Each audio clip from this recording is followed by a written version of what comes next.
I want to welcome everybody in church this morning on this beautiful Sunday morning. And it's the third Sunday of Advent. And it's a special day as the previous first and second Advent Sundays also were special days. So vandag op hierdie tweede Sondag van Advent gaan dit alles oor vreugde. So the third Sunday of Advent is the Sunday of joy. So this is the whole theme this morning. It's all about joy. So as we know, Advent is the time of expectation. Dis 'n tyd van verwagting. Ons verwag nuwe en mooi dinge in ons lewe. So during Advent, we expect that Jesus, whose birth we are going to celebrate, will bring new things into our lives.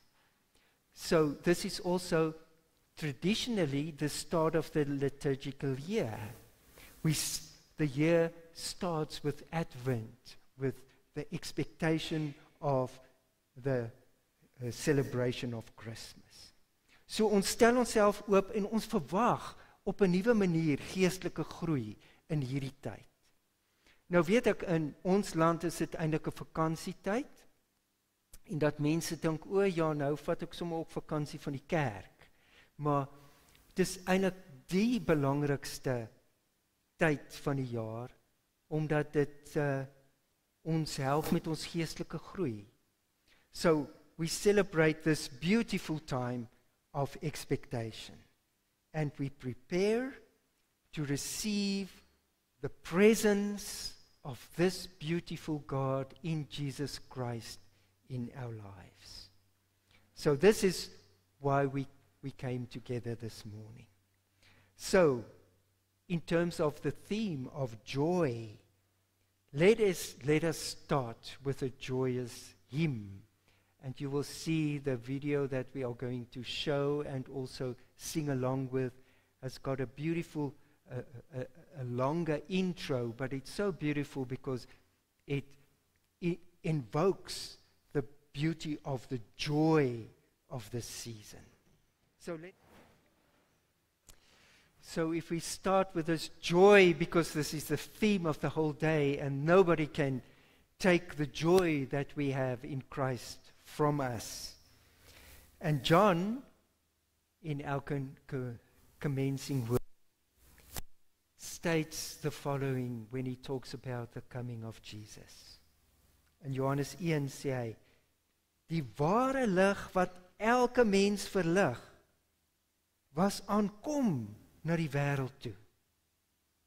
Hy was in die wêreld het deur hom tot stand gekom, en tog het die wêreld hom nie erken nie. Hy het na sy eiendom toe gekom, en tog het sy eie mense hom nie aangeneem nie. Maar aan almal wat hom aangeneem het, die wat in hom glo, het hy die reg gegee om kinders van God te word. The one who is the true light, who gives light to everyone, was coming into the world.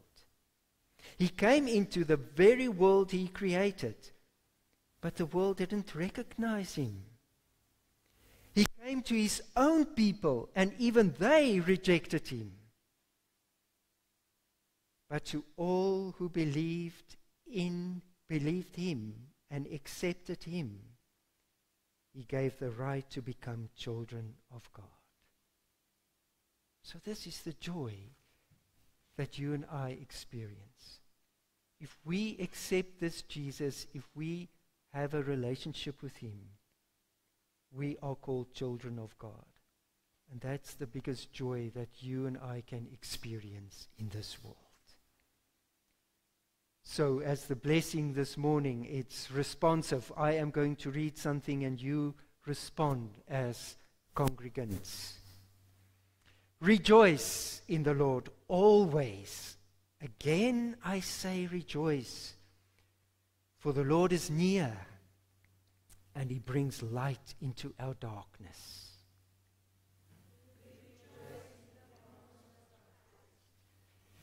Mag die God van hoop julle vul met alle vreugde en vrede.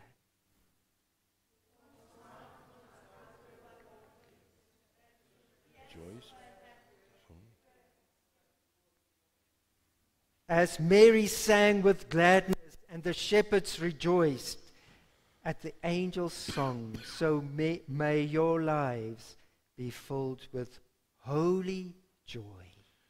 We will carry Christ into the world, shining with His love. Leef in vreugde, geliefdes van God. Mag Christus se koms 'n glimlag op julle lippe, blydskap in julle harte en vrede in julle huise bring. Amen. Ons juig en die Here is naby. Amen. So, how do we respond? The most maybe famous modern Christmas song is Mary's Boy Child. So let us stand and sing that together. So this is the Boney M version of Mary's Boy Child. And that brings joy into our lives, isn't that so? So we can hear that in supermarkets and in whatever, and then we can remember nothing can separate us from the joy that we have knowing Jesus Christ is our Lord. So we have our Advent wreath, ons Adventskrans, en daar brand nou al 2 kersse, né? Die eerste een was, wat nou weer? Hoop, dis reg. En die tweede ene was? Vrede, dis reg. So it is hope and peace already burns. And today it's the third one. The pink one, because it's joyous. Isn't that so?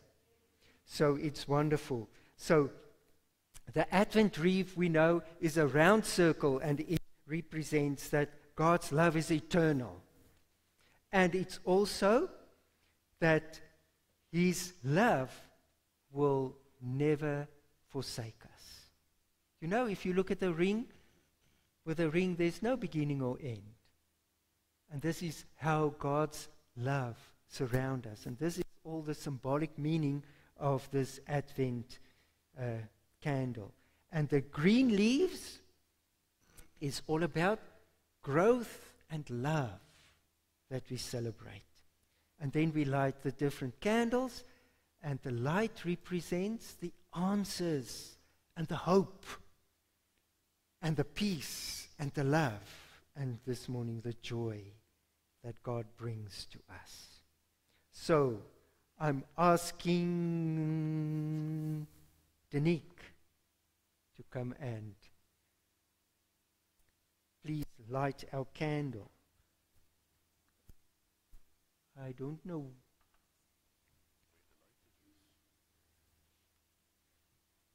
My children, where did you put the lighter? Oh, there it is. Thank you. Thanks. Daar sê dankie dan. Wag, dat ek jou optel dat jy hierso staan. Daar sê.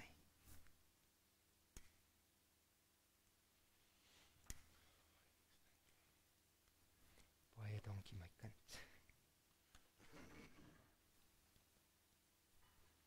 So there we have it. The third Sunday's joy, the pink candle. So this represents the wonderful joy that you and I have in God. So we can come as the traditional. We had a modern Christmas hymn. Now we have a traditional one. And the traditional one is that you know, O come all ye faithful. So kom alle getroues, all who is faithful, and let us bring joy to God. So let us stand when we sing this beautiful hymn.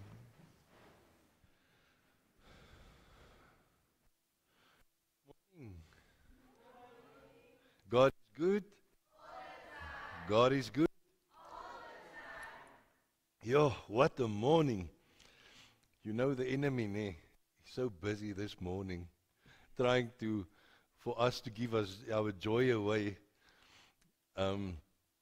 For me and my wife, it started at home. We had to bring a vase here. And brought the vase, and then the vase fell, and it broke on the floor. And yeah, a lot of us had difficulties this morning. And then my zip broke. And we had to go down and staple it. So, yeah. But we're still laughing, ne? Because our joy doesn't come from our circumstances. It comes from Jesus. So, yeah. We're reading from the Bible this morning from Luke 4, verse 4, from Luke 2, verse 4 to 12. En omdat Josef 'n afstammeling van koning Dawid was, moes hy vanaf die dorp Nasaret in Galilea na Judea gaan, na Bethlehem, Dawid se tuisdorp. Hy het sy verloofde Maria, wat swanger was, saamgeneem om te gaan registreer. Terwyl hulle daar was, het die tyd aangebreek dat haar kind gebore moes word. Sy het geboorte gegee aan haar eerste kind, 'n seun. Sy het hom in doeke toegedraai en hom in 'n krib neergelê, omdat daar vir hulle geen plek in die herberg was nie. Daardie nag was daar skaapwagters wat in die veld buite die dorpie hulle skape opgepas het. En skielik het 'n engel van die Here aan hulle verskyn, en die glans van die Here het om hulle geskyn.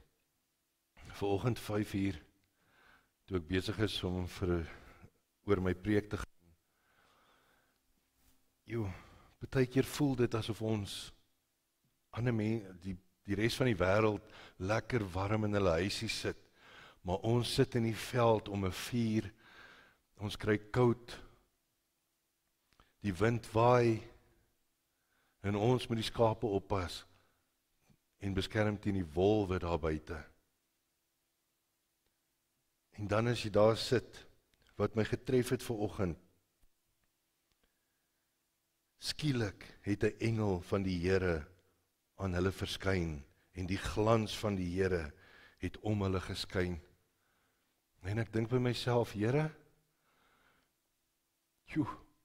soms voel dit asof ons in die veld sit, ontbloot aan the forces of nature, en dinge word moeilik, maar dan kom die Here, en skielik het 'n engel van die Here aan hulle verskyn, en die glans van die Here het om hulle geskyn, en God ontmoet ons waar ons is. Maak nie saak of jy in die huis sit of jy 'n veldwagter is nie, en die skape oppas nie. God ontmoet jou in jou omstandighede.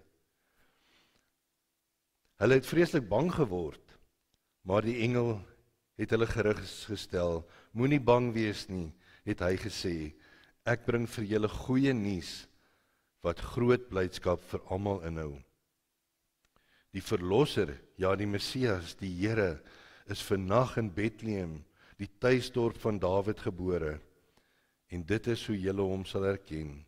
Julle sal 'n kindjie vind, wat in 'n krib lê, en in doeke toegedraai is. And because Joseph was a descendant of King David, he had to go to Bethlehem in Judea, David's ancient home. He traveled there from the village of Nazareth in Galilee. He took with him Mary, to whom he was engaged, who was now expecting a child. And while they were there, the time came for the baby to be born. She gave birth to her firstborn son. She wrapped him snugly in strips of cloth and laid him in a manger, because there was no lodging available for them. That night there were shepherds staying in the fields nearby, guarding their flocks of sheep. Suddenly an angel of the Lord appeared among them, and the radiance of the Lord's glory surrounded them. This morning when I was going over my sermon early this morning, it hit me that sometimes we feel like those shepherds sitting in the field. Sometimes we feel like we don't belong. Because being a shepherd wasn't a very, grand job. There was much better jobs, and they were looked down on. And they were sitting there in the veld and in nature, where anything can happen, looking after their sheep. And suddenly an angel of the Lord appeared among them, and the radiance of the Lord's glory surrounded them. And sometimes we're at a place in our lives where we feel exposed to all the elements of nature. And then the radiance of the Lord surrounds us. He meets us wherever we are. It doesn't matter where we are. He meets us there in our circumstances. And that just hit me this morning. They were terrified, but the angel reassured them. Don't be afraid, he said. I bring you good news that will bring great joy to all people. The Savior, the Messiah, the Lord, has been born today in Bethlehem, the city of David. And you will recognize him by this sign. You will find a baby wrapped snugly in strips of cloth, lying in a manger. Joy is one of the most powerful themes of Scripture. It is deeper than happiness, stronger than our circumstances, and rooted in the unchanging character of God. When the angels announced the birth of Jesus, they did not bring a message of fear, confusion, uncertainty. They brought the good news of great joy. This joy was not only for the shepherds. This joy was not only for the shepherds. It wasn't only for Israel, but it was for all people. No matter who you are, no matter what you've done, where you've been, it's for you. And everything changed when Jesus was born. Everything changed for us. Joy begins with good news. The angels proclaimed in Luke 2 verse 10 to 11, a Savior has been born to you. He is Christ the Lord. The source of a Christian's joy. The source of a Christian's joy is not a situation, it's a Savior. The shepherds were waiting in darkness, coldness, obscurity, yet joy came where they were. And like I said, joy will find you. But because whatever broke this morning, whatever didn't work this morning, if it's a zip, a vase, whatever it is, I don't know if anybody had difficulties getting here this morning, we still have joy.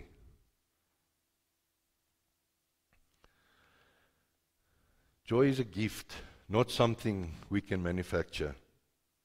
God gives joy because He has given us Jesus Christ. Joy is also a fruit of the Holy Spirit. Paul writes, but the fruit of the Spirit is love, joy, peace, forbearance, kindness, goodness, and faithfulness. Joy is not merely an emotion, it's a spiritual gift, a fruit. It grows from a relationship with God.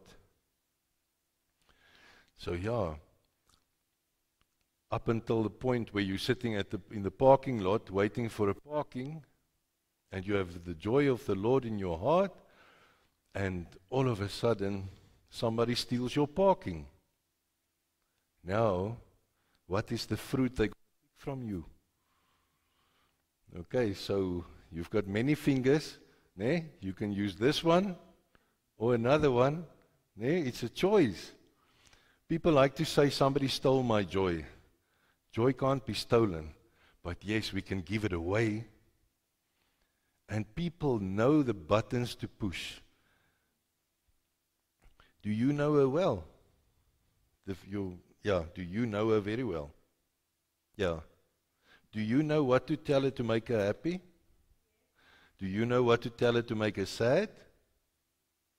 So us humans, we bank on each other's predictability, right? We know what, if we say this to someone, it's going to make them happy, it's going to give them joy. But if we say what we know is going to make them sad, it's going to make them sad. So that is also a choice. We can choose to push someone's buttons. We can choose to steal someone's parking. We can choose. But it's also a choice. If you're going to lose your temper, if you're going to allow sadness to come in, yes, there's that moment where you don't have control over the sadness. But then we stop and think and remember. People are like garbage trucks.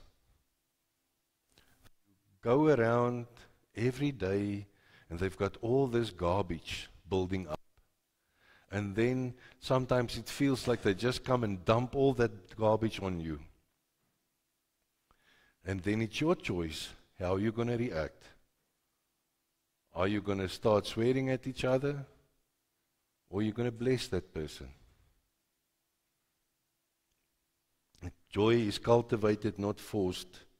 Joy is internal and not external. Joy is supernatural, not circumstantial. The world gives happiness. Jesus gives us joy. In Matthew 5 verse 5, it says, "Blessed are the meek." And what does meek mean? Now there's different, but the meek that the Bible talks about is strength under control. So the word says, blessed are those whose strength is under control. When we react to those who dump their garbage on us, we need to have our strength under control. And that's how you not give your joy away. Joy is found in God's presence. Psalm 16 verse 11, King David declared, "In your presence is fullness of joy, fullness of joy. At your right hand are pleasures forevermore." Notice the words fullness and forevermore. Joy is not partial with God. Joy is not temporary with God. Joy is our strength in our trials. In Nehemiah 8 verse 10, Nehemiah told the people, "The joy of the Lord is your strength." This wasn't said in a moment of comfort or celebration. It was spoken amid rebuilding, weeping, repentance, and difficulty. And the three scriptures, if it's three, I'm not sure, in all of them, it's in difficult times where they write about joy. In all these scriptures we're reading this morning, every time it's in difficult times. It teaches us God, joy fortifies us, God's joy sustains us, and God's joy empowers us. Joy is not the absence of sorrow. It is the divine strength to endure in spite of sorrow. Joy is a command, not an option. Philippians 4 verse 4, Paul says, "Rejoice in the Lord always. I say it, rejoice." And it's striking that Paul is in prison when he writes this. Joy is not a result of your circumstances. It's a result of who lives in you. Paul puts his hope in Christ. His life was in God's hands. and his future was secure in grace. We choose to trust God despite what we see and where we are. Salvation is our eternal joy. 1 Peter 1, verse 8 to 9. Peter writes to suffering believers, you rejoice with joy unspeakable and full of glory. The greatest we have is that we are saved, redeemed, forgiven, made new, and adopted into God's family. No circumstances can remove the joy. And then joy is complete in Christ. John 15, verse 11. And this is what Jesus said. These things I have spoken to you so that my joy may be in you and your joy may be complete. These things I have spoken to you so that my joy may be in you and your joy may be complete. And I pray this morning that your joy may be complete. Complete joy is found in abiding in Christ, walking in his love and grace, obeying his word, and living in a relationship with him. Amen.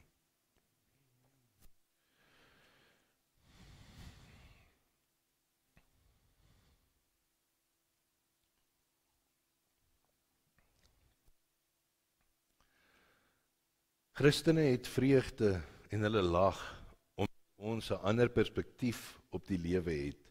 Christene leer hierdie perspektief wanneer ons die liedere van God se genade en sy wil onder leiding van die Gees se stem saam met ander gelowiges sing. So wanneer ons saam sing, is dit kragtig en ons ervaar die vreugde van die Here. Dan leer ons om bly te wees, te bid en met danksegging te lewe, altyd, oral en sonder ophou. Ons het die vermoë om blydskap te midde van hartseer en swaarkry te ervaar. Christians have joy and they laugh because we have a different perspective on life. Christians learn this perspective when we learn the songs of God's grace and his will under the guidance of the Holy Spirit's voice with other believers. Then we learn to be happy, pray, and live with thanksgiving, always, everywhere, and without ceasing. We have the ability to experience joy despite the sorrow and the hardships of this life. Die gemeente kom nou vorentoe, na die kruis toe, en ontvang 'n vrolike blom. So jy ontvang hierdie pragtige blommetjie, dankie, Tersha, en sit hierdie blommetjie in jou sak hierdie week. En wanneer jy voel, die lewe is onregverdig, en jy voel, jy is besig om jou vrede weg te gee, hou die blommetjie vas, en onthou, dat jou vrede van die Here afkom, en nie van mense af nie. We're going to come forward now, and you will receive a friendly flower. And I want to ask you to put this flower in your pocket this week, and carry it with you. And when somebody hurts you, and try to steal your joy, don't give it away. Don't give your joy away. Touch the flower and remember that your joy comes from Christ and Christ alone. And me and Dominee Henny will be in the front here to pray for you. If you feel this morning that you don't have the joy, and you're feeling sad, and you're begging God for joy, come to the front and let us pray for you. Okay. So we can, as soon as the music starts, we can stand and we can start this side and come from to the front.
there we are. Our closing hymn is the beautiful joy to the world that you all know.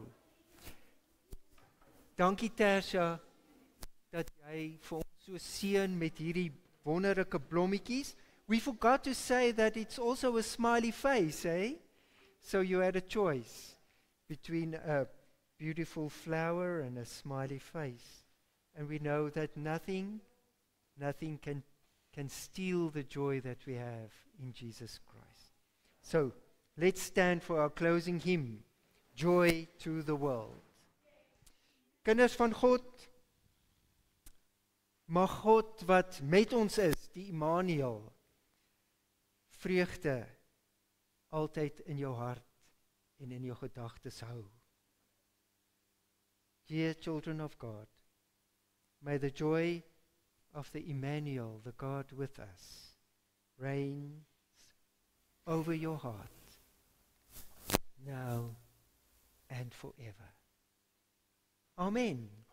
Amen. Amen.